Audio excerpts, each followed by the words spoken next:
Good, fam. Your boy David here, about to yeet this little stone at Goliath and see what happens. Okay, so I told y'all to trust the process, but no, y'all wanted to stay in Egypt stacking bricks. Yo, it's Shadrach. This random dude just showed up. It's getting lit in here. I got the horses in the back. Horse tack is attached. Hat is matte black. Got the boots that's black to match. You know I'm a daddy's boy. He's got me in this Technicolor drip. Brother's so jelly right now. They're looking a little sus. These Philistines thought they could flex on me. Big mistake. I just took some pre-workout and finna bring the house down. I would like to formally apologize to God, the sailors, and this whale. Sorry, dude. Nauuso ngayon ang paggawa ng AI-generated video gamit ang mga Bible character at ang mga nakasulat sa Biblia. Gusto ko lang magbigay ng reaction video dito at huwag sana niyong ikagalit ang aking mga sasabihin na sa inyo kung kayo ay agree or disagree sa inyong mga narinig. Dahil marami akong nakikita ang mga Kristiyanong natutuwa dito sa videong ating gagawan ng reaction. Naalala niyo po ba kung paano dinaya ni Satanas si Eva? Yun ay sa pamamagitan ng paggamit ng mga enticing words to distort the word of God.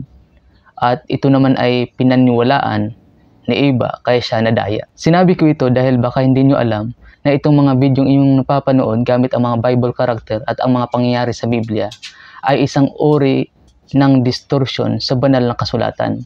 Dahil kung mapapansin po ninyo, ito ay may bawas at may dagdag. At ang mga pangyayari na nakasulat sa Biblia ay seryoso at totoong nangyayari sa panahon noon na hindi dapat natin gawan ng distortion clip to entertain ourselves. Dahil try nyo isipin kung nauso na sa Old Testament ang social media. Baka si David nakipaglaban kay Goliath hindi para sa Israel, hindi para itaas ang pangalan ng Panginoon, kundi for views. Dahil ngayon may mga gumagawa ng content para sa kailang sarili, hindi para sa Diyos. At yan ang hindi natin hayaang mangyari dito sa ating munting channel, sapagkat dito ay itinataas natin ang pangalan ng Panginoon. Ngayon, the Bible is written to inform us kung ano ang mga nangyayari noon, not to entertain us. And the Bible is written to transform us into God's righteousness. Kaya hindi dapat ito gawan ng distortion clip to entertain ourselves. At tayong mga Kristiyano ay hindi dapat makipamatok sa ganitong mga bagay. Dahil ang sabi sa Romans chapter 12 verse 2, and be not conformed to this world, and be transformed by the renewing of your mind, that ye may prove what is that good and acceptable, perfect will of God. Maraming mga Kristiyano nagalit doon sa video clip na ginawang biro ang impyerno. Dahil ang impyerno is not a joke place. Ito ay seryosong lugar kung saan parurusahan ng Diyos ang mga taong hindi nagsisampalataya sa Ebanghelyo ng Panginoong Hesukristo. But also the Bible is real. Kaya hindi dapat ito gagawan ng distortion clip to entertain ourselves.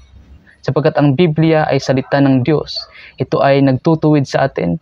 Ito ay nagpapakita sa katuwiran ng Diyos. At ito ay batayan ng ating pananampalataya.